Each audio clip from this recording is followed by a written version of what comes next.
Yo, what's up everyone? It's Big BTV coming at you with another video. So today's video, we're gonna talk about 5 pros and cons of owning a 2020 Mustang. So without further ado, let's get straight to the video and I hope you guys enjoy. So con number 1, we're gonna talk about traction and the IRS that comes with this car. So this car does come with 460 horsepower straight from the factory, you know, power to weight ratio and stuff like that. This car is very, very bad at putting the power down to the wheels. Now, this car is very light. The last time I weighed it at the track, I weighed it on the scale, it weighed 3,610 pounds. All right, now that's very light for a car that has 460 horsepower. Okay, now this car does lose traction a lot.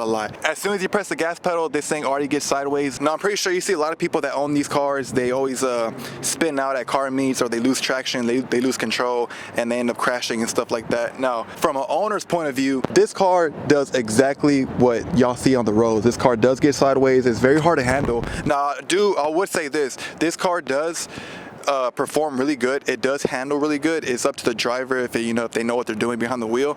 But this car does get sideways, and that is a big problem with these cars. Even with the IRS upgrade, the independent rear suspension upgrade, this car just doesn't put the power down to the wheels right. Okay guys, con number 2, we're gonna talk about the wheels. Now we're just talking about traction and stuff like that. Now let's go back here and check out the wheels. Now these wheels, they are wrapped with Michelin tires, and you know, Michelin is a very well-known brand for like track tires and performance tires and stuff like that.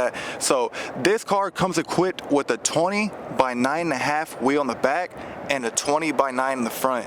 Now with this size tire, it is a 275. Like I said, it puts down a lot of power. So these wheels and the size and all this setup right here is a no-go for this car. I would say at least put a 20 by 10 and wrap them with possibly a 305. I know the Camaro ZL1s, they come with 305s. The wide body Challengers come with 305s all around and stuff like that. So it would be nice for Mustang to put at least a decent tire on there. I know Michelin is a really good tire. The way the traction and the way the size and just, I don't know, I feel like the power to weight and the balance of the car is just, it's kind of thrown off, you know what I mean? I don't know how to explain it, but it's kind of thrown off. You just have to be behind the wheel to actually feel and understand where I'm coming from. If you do own a Mustang, I'm pretty sure you know what I'm talking about, but if you don't own a Mustang, these cars are very scary when it comes to their shoes. Okay, so now con number 3. Now a lot of Mustang owners know where I'm coming from with this, but people that don't, I know I have a lot of Mopar people that watch me and stuff like that don't know about this car, but watch me because of the car. They want to get to know the car. Now if you want to get to know the car, I'm gonna tell you that these cars, this is the 3rd gen Coyote. All right, I don't know about 2nd gen, 1st gen, but I just know about 3rd gen Coyote motors, and they come factory with a very nasty, ugly tick. All right, now the tick, they say it's normal. I don't know why it's normal, or I don't even understand why they think it's normal, but no tick from the engine sounds normal to me. It sounds kind of weird, and these cars do come factory with the tick. All right, I know Dodges have Hemi ticks. I know the Camaros probably have a tick, or I don't know what they got going on over there. I'm just familiar with this car and Mopar, and I know Mopar does have Hemi ticks. Now this car, it does sound like a Hemi tick, but I don't know, it sounds more from underneath the car. Now underneath the car, you can kind of hear it. I know the car's off, but I'm gonna start it up and let y'all kind of hear it yourselves, but the sound comes from right here.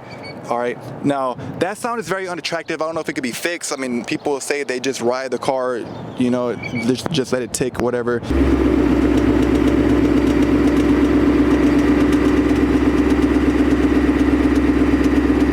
I don't know, it's kind of like a weird flaw, you know what I mean? It's a nice looking car.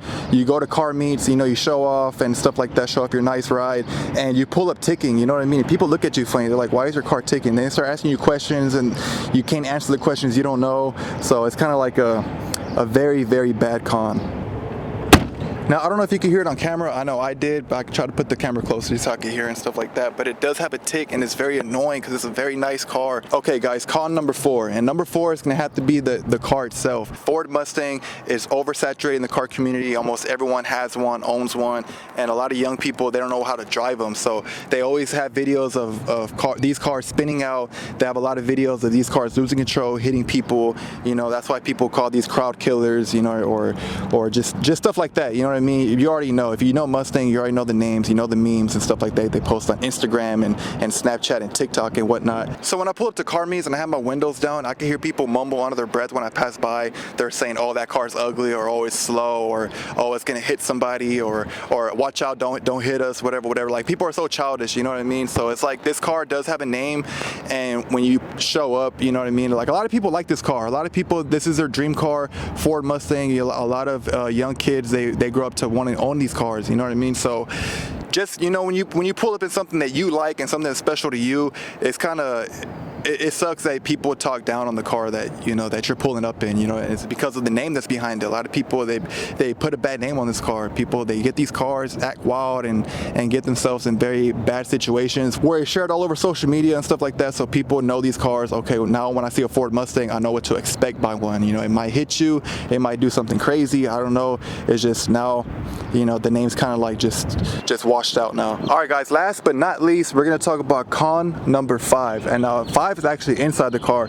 So if you go ahead and open the door, all right. Oh look, we got some Big BTV merch. All right, so remember to cop some Big BTV merch, y'all. Okay, I got face masks, got t-shirts, and I got hoodies and stuff like that. I got the army green, and I got kind of like a tan sand. I mean, I don't know what color this is. It's like a very lighter version of this. All right, so yeah, we got Big BTV merch. Make sure you go to the link in the description and click the link and shop Big BTV. I'd highly appreciate it, y'all, for real. Okay, so back to what I was saying.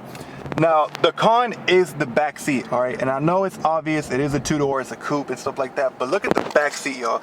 The back seat is very, very small, okay? And the seat is already touching the back, all right? Like, I could barely put my hand in here, a little bit more back, you're already touching the back. So nobody, all right, my point is, nobody can sit back here. Like, look, your leg is, you know, it's gonna start hitting, and then the person has to scoot up all the way up, and I don't know, it's not ideal to have people in the back seat, all right? It's a 2-door, not a 4-door, so only 2 people.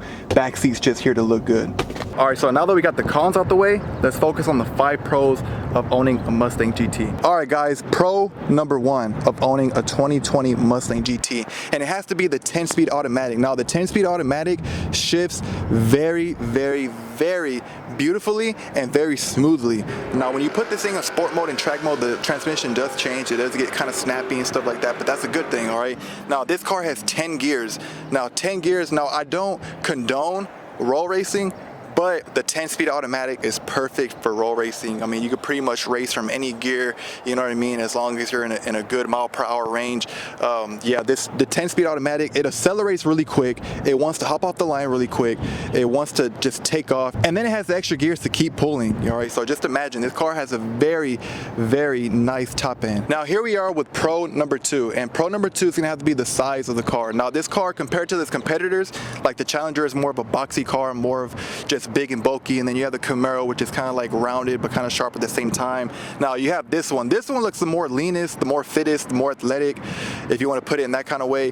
This car just I don't know, you could kind of like park it anywhere, fit it anywhere, it can go anywhere. You don't have to worry about, you know, wide body or stuff like that. I know Mopar is going wide body, getting more wider, getting more hard to fit in certain places, but with the Mustang, it looks nice. Like, the wheels fit it, everything looks nice. Like I said, they're 20 by 9. No, they're not even 20, they're 19s. They're 19s. They're 19-inch wheels, and it just gives the whole car like good, healthy look. You know what I mean? Like, got the hood vents, got the grill, got the chin spoiler, got the side skirt.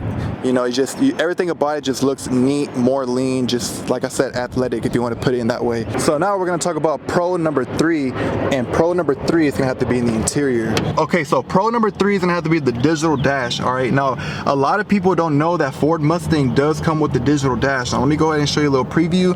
Go ahead and push the start.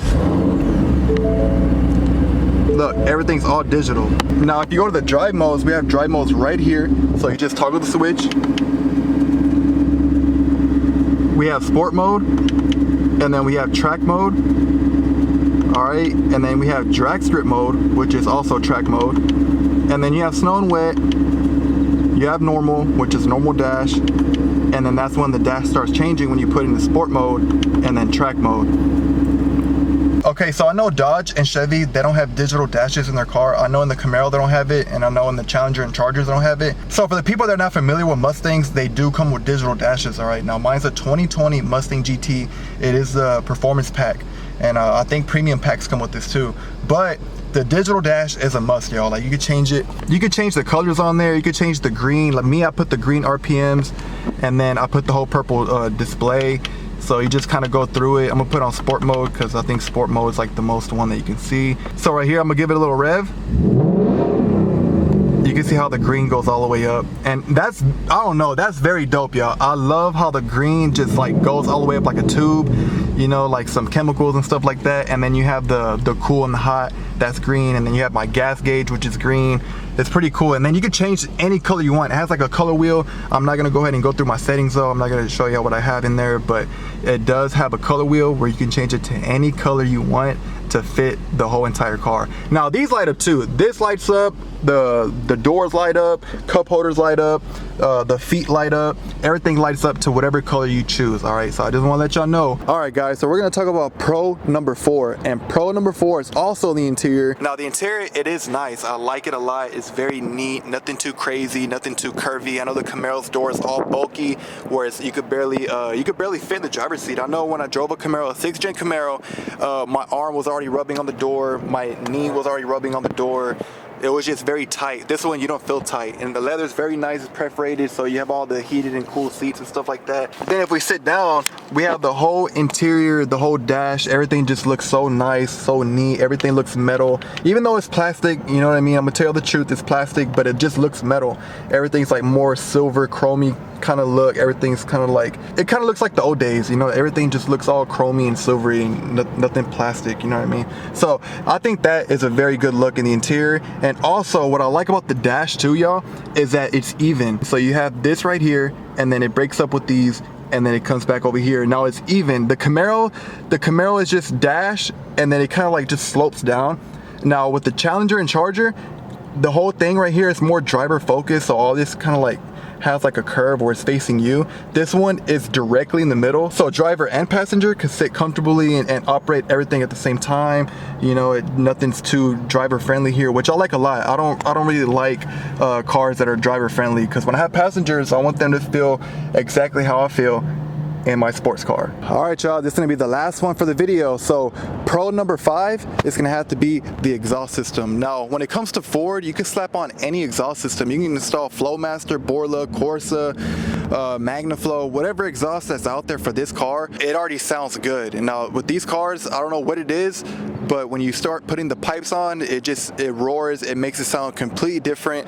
I know with Dodges, you have to cut the cats to at least get a good sounding exhaust system. I know people do muffler deletes and they put their aftermarket exhaust on there, but it just doesn't sound quite as good as this one from factory to an aftermarket exhaust. Now, a lot of cars, when they put aftermarket exhaust, it just gives it a little bit of a tone, which a lot of people, when they spend a lot of money on exhaust, they expect more. And now when I spent money on this one, I expected a lot. All right, I'm not gonna lie, I expected a lot. And when I actually had it installed and then drove it, my expectations were met, you know. So I was like, all right, this exhaust sounds very, very good. It's very loud. It doesn't sound too raspy. It doesn't sound too like cheap. It doesn't sound like someone chopped up the exhaust and put straight pipes and stuff like that. This is a very nice quality exhaust, and any quality exhaust will make this car sound very great. Now, comparing it to the Camaro, I know Camaros, because I've seen the underneath of the Camaros have a big resonator. They have secondary cats right in front of the primary cats.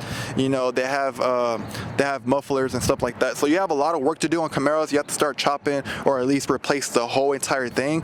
But with Mustangs, all you need is an exhaust system from the cat back, and it's gonna sound great.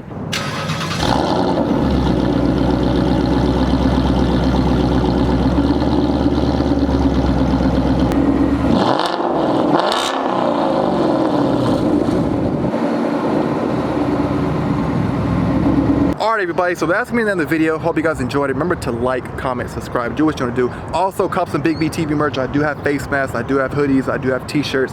All the links in the description below. I do have discount codes for different companies and stuff like that I work with, but everything is in the description below. I have all the discount codes in the description below as well. Yeah guys, I really hope you enjoyed this video. These are my 5 pros and cons about the car. The car did hit 31,000 miles the other day, so this is what I think of owning a Mustang really is, you know what I mean? So it's just my thoughts. If you don't agree with my thoughts, let me know, comment down below, and comment down below your thoughts of the car. You know, if you own one, let me know if you agree with me, disagree with me.